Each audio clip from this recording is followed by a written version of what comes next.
I love doing these panels with Jeffrey because he always talks about the colorful history and the background of Mount Eden. And the color in my case sitting next to him is that my vineyard was originally put in the 80s, and it was bankrolled by the Santa Cruz chapter of the Hells Angels. So that's the story up on the summit, at least in my vineyard. The vineyard workers that come to my vineyard have, independent of the fact that I've been calling it Muns Vineyard for 15 years, they name it Rancho Cielo, Vineyard in the Sky. And it just turns out that Martin Ray's wife wrote a book by that name about the area over where Jeffrey's vineyard is. Clark talked about the summit area being at one kind of extreme end of the subregions in the Santa Cruz Mountains. My particular vineyard is probably at the extreme of the summit area. We're arguably the highest vineyard, Pinot vineyard in the Appalachian and probably in the state. Altitude is 2,600 feet. We're up above the fog. We have the influence of the fog. We get the dew in the late evening and through the night. We get the cooling effect. Being on a ridge top, the air as it flows from the ocean inland is always kind of has a constant breeze almost every day. So that gives us a factor. We think that in the case of Pinot, which is a very delicate grape, it actually adds a little bit of, I don't want to say toughness, but it strengthens up the skins a little bit, we think, just from that agitation that's continually going on in the vineyard. But probably the biggest impact in our vineyard is the intense sunlight. I mean, virtually from dawn until dusk, the vines are in the sun. There are hundreds of ridges in the Santa Cruz Mountains. A lot of our vineyards are on ridges, of course, to get access to the sunlight. The summit area is a ridge that goes up to and culminates in Loma Prieta Peak, which is one of the highest points in the Santa Cruz Mountains. And on that ridge, it starts, if you're familiar with the area, from northwest of 17 with David Bruce and Byington, and goes on up towards Loma Prieta Peak, capturing Silver Mountain, Miller Hill, Muns Vineyard, Loma Prieta Winery. Loma Prieta Winery is almost as high as Muns Vineyard.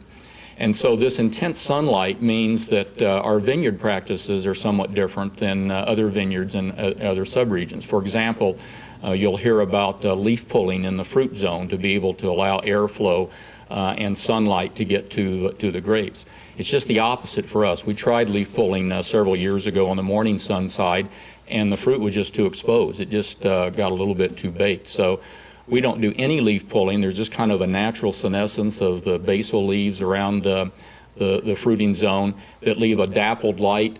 The clusters are about half in sunlight as the leaves are fluttering and so forth, and half shaded, and we found that works really well. I do irrigate. I used to think it was very hot up on the summit because you're very exposed, as I said, to the sun. But once I put in weather stations, I realized that it wasn't the temperature. It wasn't hot from a temperature standpoint.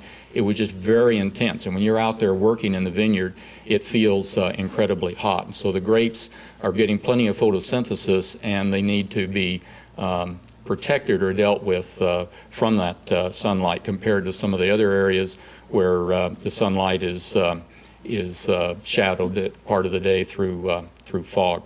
The vines are planted on about 1 meter spacing, 3.5 feet between vines, but I use the old structure that the Hells Angels put in terms of the rows, which are 10 feet apart, which makes it really easy to farm and again lets lots of light and air through the vineyard. We typically get about 3 tons per acre, but as has been mentioned, in 06, the year that we're tasting here today, we had to scramble to find enough picking bins once we got into harvest because we wound up with about 4 tons an acre that particular year. In fact, as the grapes were forming just before veraison, I really thought I had a problem in the vineyard, that someone had come in and grafted everything over the previous winter because the grapes looked like table grapes. They were just huge.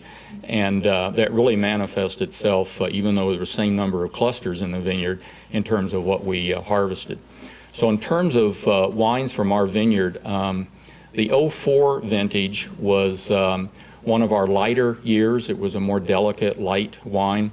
'05, as has been mentioned, was a lower yield year. For whatever reason, in my vineyard, it was a very intense wine. Of all of our vintages, that's probably the biggest, most robust wine we have. And '06 is somewhere in between. So it's probably more representative of what is going to come out of our vineyard, given all the variations that are going to happen from year to year.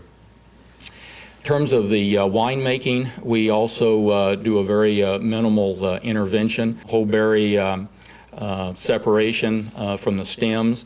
Don't really do a crush. We ferment in stainless steel open top fermenters, 3-4 tons. We keep the clones separate. I have 4 Dijon clones, 114, 115, 667, and 777. They're about in equal amounts throughout the vineyard, and I planted them on 3 different rootstocks. So the idea there was, I first of all, picked those 4 clones actually with the help of Steve Storrs, who recommended a nursery up in Napa at the time I was planting the vineyard. And we selected the 4 clones at the time as being the 4 kind of premier clones that come out of the Burgundy area that have been classified by the French system. There are about 45 Pinot clones, and these are the 4 that make the best wine. We ferment them separately, and we keep about half of the wine separate so we can watch the clones, so we can get a history of the vineyard as we go along in time. And then we do about half the wine is fermented blended, so we can see what effect we get from that, and then in the end blend it all together. We've never had a vintage where we felt that we had to hold out a clone or change the proportion of the clones from what we're getting from the vineyard, but we do have that option going forward. The wine is settled, as Jeffrey talked about, and then goes into barrels, and we stir the lees periodically, but it's never racked. We take it out of the barrels and then gravity feed it into the bottling line. So it has very minimal intervention during the year. We barrel age for about 16 months. The oak that's used is a Hungarian oak, about 30% new Hungarian oak, 70% neutral barrels. You don't get this blast of oak when you taste the wine, and that's really what we're after. We're really trying to enhance the structure of the wine and not build an oak bomb in the wine itself.